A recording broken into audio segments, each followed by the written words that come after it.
Good morning and welcome back to News and Views. The time is about 3 minutes after the top of the hour 9. And today we'll be tackling, I think, quite a pressing and heartbreaking issue that has captured the attention of our nation, the alarming rise in mass shootings across South Africa. I think when I was doing my research, I found this very, very staggering, stat that over the past 3 months, approximately 120 individuals have lost their lives in these tragic incidences. And this has sparked quite urgent calls for action and reform over gun laws in South Africa. And joining us today is Adele Kirsten.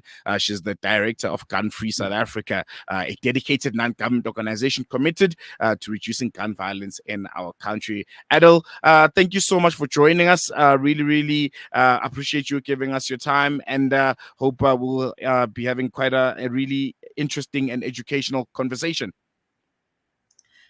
Good morning, Celilo, and hello to all your listeners. I think viewers. Listeners and viewers, we have both. I think first and foremost, if you can just walk us through some of Gun Free SA's key findings on the recent mass shootings across South Africa, particularly in terms of trends and maybe some geographical hotspots that you may have noticed. Thank you. So for the last 30 years, Gun Free South Africa has been tracking gun violence. And since 2022, we've noticed this emergent mass shooting phenomenon.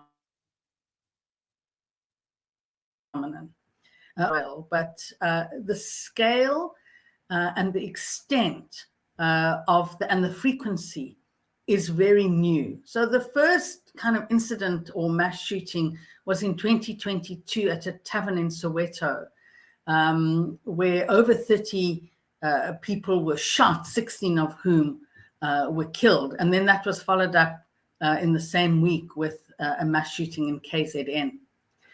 And as you rightly point out, over the last 3 months, we've really seen a significant kind of uptick in mass shootings. And one of the concerns about mass shootings is that, in an instant, more than 4 people are shot and killed. Many are injured and survive, but they also sustain multiple wounds. And there's more than one shooter, unlike, say, for example, gun massacres in the US, where it's usually a single shooter. So this is a particular feature of South African mass shootings. And of course, the key provinces we're seeing this in, and it's not surprising, it's Eastern Cape, KZN, Western Cape. And these are provinces that also have some of the kind of biggest numbers of gun holdings, as well as incidents of loss and theft from police stores, and generally have high levels of crime than other provinces. No, quite concerning indeed. And I think one thing which is not a secret is obviously the illegal supply of guns, which is literally a key factor in all of this. What specific measures do you believe the government should be taking or prioritizing to curb this illegal flow of firearms? And why does it seem and feel like right now our law enforcement agencies and government as a whole is losing that battle? So some important points for discussion there. I think the one is that you're absolutely right. The single biggest contributor to the kind of scale and frequency of these mass shootings is the availability of guns. And of course, most of these are illegal. But one has to understand that these guns were once legal. And so there's one central action that SAPS has to take, and that is to stop the circulation of illegal guns. And there are 2 very distinct actions that are required that can help reduce the circulation. The one is to recover the guns already in circulation. This is through search and seizure and through recovery at crime scenes. Once that's happened, SAPS has to track and trace so they understand the source. What is the supply chain? And that's the second key action, is that SAPS has to turn off the tap. So you have to stop the supply. You have to mop up the existing circulation, and then you have to significantly reduce the supply.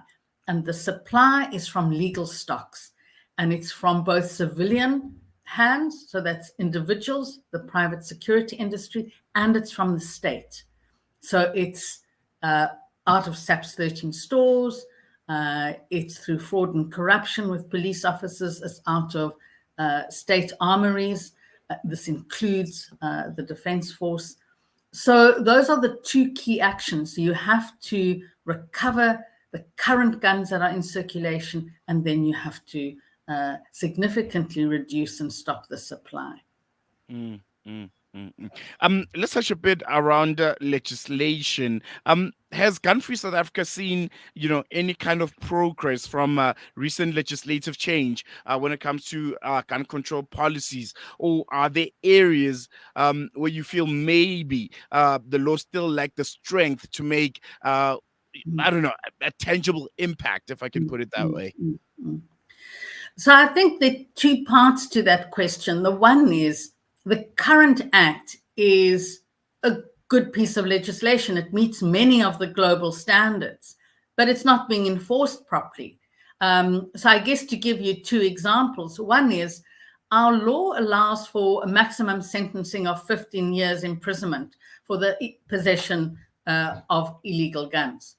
To date, we haven't seen our courts passing that kind of sentencing.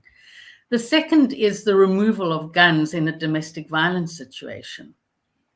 Again, the law gives SAPS the authority to remove guns in domestic violence situation. And this is, a very specific kind of expression of gun violence in our country, but it's preventable. We can save women's lives if a gun is removed in a domestic violence situation.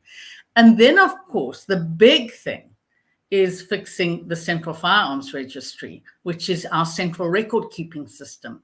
And it's absolutely clear, the evidence across the globe is that if you don't know what your legal stocks are, it becomes much more difficult to manage and recover your illegal stocks. So that's the existing law, but it's been in place for just over 2 decades. There are important loopholes, for example, in the dedicated categories like sports shooters and hunters. There's no limit on the number of guns you can own. And we know that loophole is being exploited by criminals to accumulate guns through obtaining gun licenses fraudulently, which is back to your Central Firearms Registry. So our gun law needs to be strengthened. And essentially the purpose of any gun law in any country is that you need to regulate who owns weapons, what kind of weapons, and for what purpose. And an amendment did come in 2021, but then it stalled. And one of the things that Gun-Free, together with some of our partners at community level, is we're advocating with this new administration in particular for a strengthened gun law to come to Parliament. And when it comes to those, effective long-term strategies that, I don't know, will try to reduce the availability and circulation of guns in the country, are there some examples from other parts of the world, other countries across the world, that could South Africa maybe follow that have proved to be successful? So, Lelo, there are, but our own country was very effective in reducing gun deaths. In post-94, when we posted some of our highest murders, in the late 90s, we had 34 gun deaths a day. A new gun law was brought in 2000, and over a 10-year period, our gun deaths reduced by almost half. In 2009, data showed that we had 18 gun deaths a day. We are back to 33 gun deaths a day. And the most important intervention was about restricting access, reducing availability. And we've seen in other countries, in Brazil, have had a similar situation like ours of up-down gun deaths, depending on how the law is being implemented. We know that in countries like Botswana, where there's always been strict gun laws, they've got a very low homicides and gun-related homicides. So they're definitely countries closer to us that we can use as examples. But then there are also other countries like Australia and the UK who in the late 90s put in place much more stringent gun laws, and they've had a significant impact on reducing gun deaths.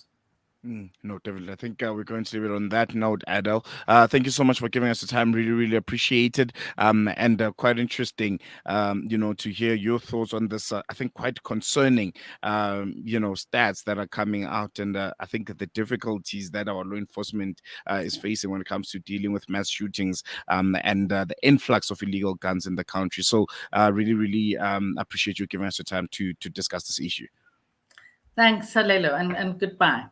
There we go. That was Adele Kirsten, the director of Gun Free South Africa. And I think quite concerning concerning that there's been this escalating issue of mass shootings in South Africa. I mean, almost 120 in a space of 3 months. So, you can imagine that at this point, the call for tighter and much more stricter gun laws in the country is no longer a question of, debate, but it's something that needs to be enforced, because I think almost every week, I think this year particularly, you've been hearing stories that have been quite traumatic, of mass shootings, which is something that's not, or maybe was not that quite prevalent in the country. Obviously you would have, hijackings and house breakings. That was one, but a situation where you would have whole members of the family, around 7-8 people being killed, or people at a nightclub or a tavern or whatever, and you find 10, 15, 20 people all gunned down. I think it's a phenomenon that needs to be curbed. It's a phenomenon that needs to be, stopped as fast as it can, because otherwise you're going to have a situation that almost mirrors what's happening in the US, where it's almost a daily occurrence that you have mass shootings, and it even gets into schools, which is something that I think we definitely need to avoid. We're going to take a quick break. When we come back, News and Views continues after this. We are here in the middle of a Zahra neighborhood. The whole neighborhood is already destroyed. More than 17 towers are down.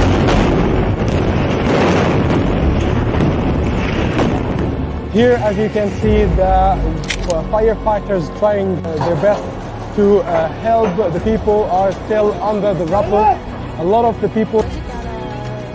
Join Hamza on his exclusive South African tour as he shares his personal experiences, never before seen footage, and powerful insights on the ongoing genocide in Gaza.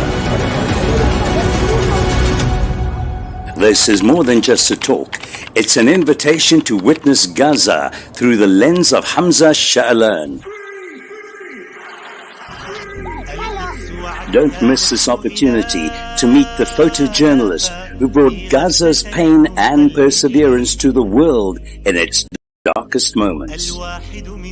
Follow Salam Media on social media pages for more on this tour.